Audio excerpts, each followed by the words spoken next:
This This is my Petromax Lantern, and it's quite a nice thing. I like it. If only it wasn't so loud! Also, if you go to switch it off,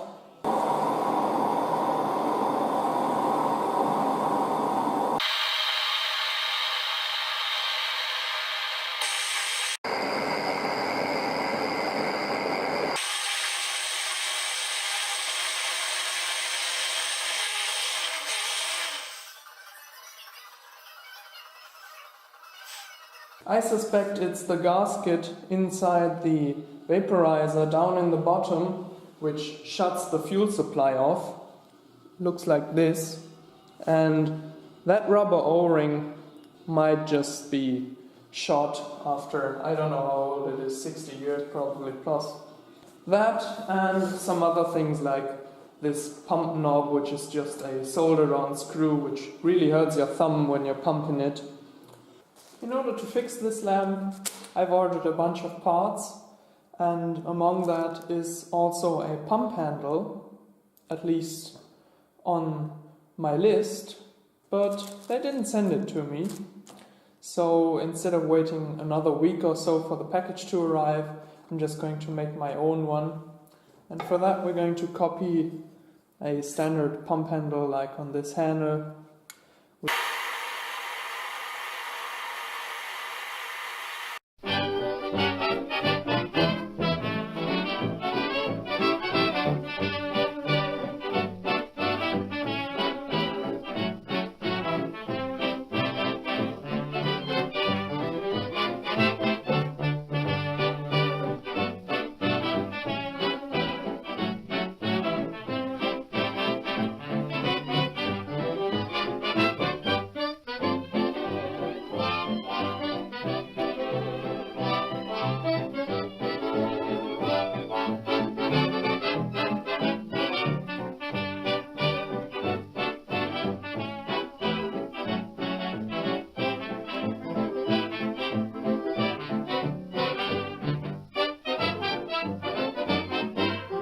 March winds and April showers make way for sweet May flowers, and then comes June, a moon and you.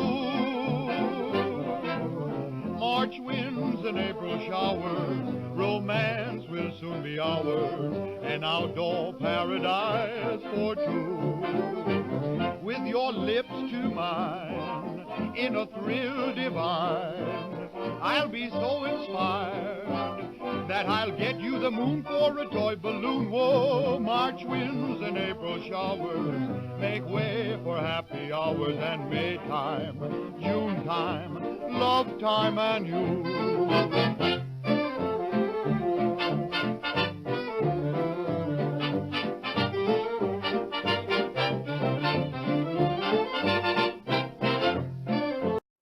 Now that the unimportant stuff is dealt with, we can take this thing apart and see what actually stops this thing from working properly.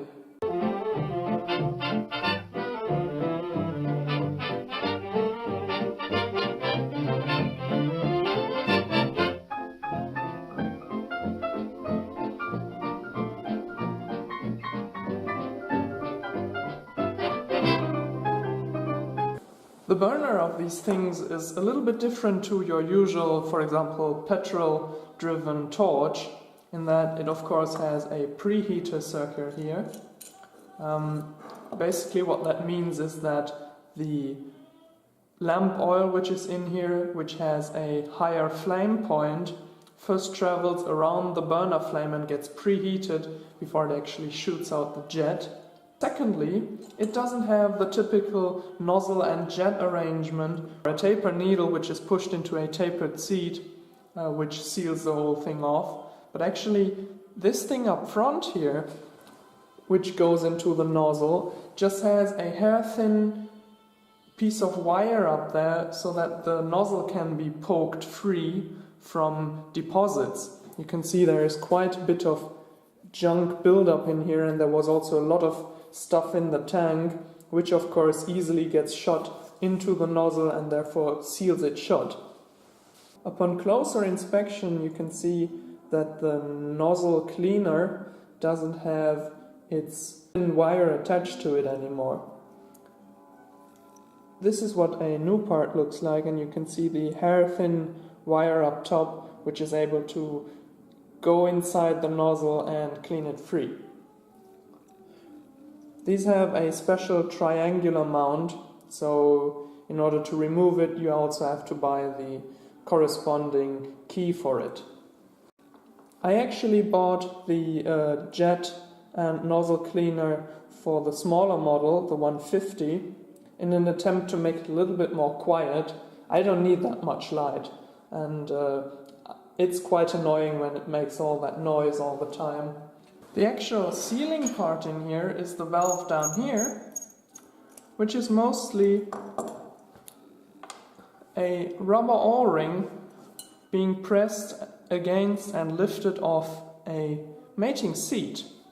Here you can see the needle retracted so that the rubber gasket can sit against the tube and seal it off. When I turn the wheel here, you can see it comes out and thereby lifts the seal free of the sealing surface and therefore allows gasoline or lamp oil to pass up into the burner. This means that with this burner there is no fine regulation or adjustment of the brightness. This means that the burner here is actually either on or off, nothing in between.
So that made a pretty big difference. I mean, I can talk and you hear me while this thing is running now. I think it wasn't down to a smaller nozzle, but primarily caused by the missing burner, which was a nuisance, but after all I'm glad I ruptured this incandescent piece there, because otherwise I would have never found out. Only one thing left to check, and that is whether it will shut off or not. Okay, that looks pretty good. So that's it for this video. Thank you very much for sticking around, and bye bye.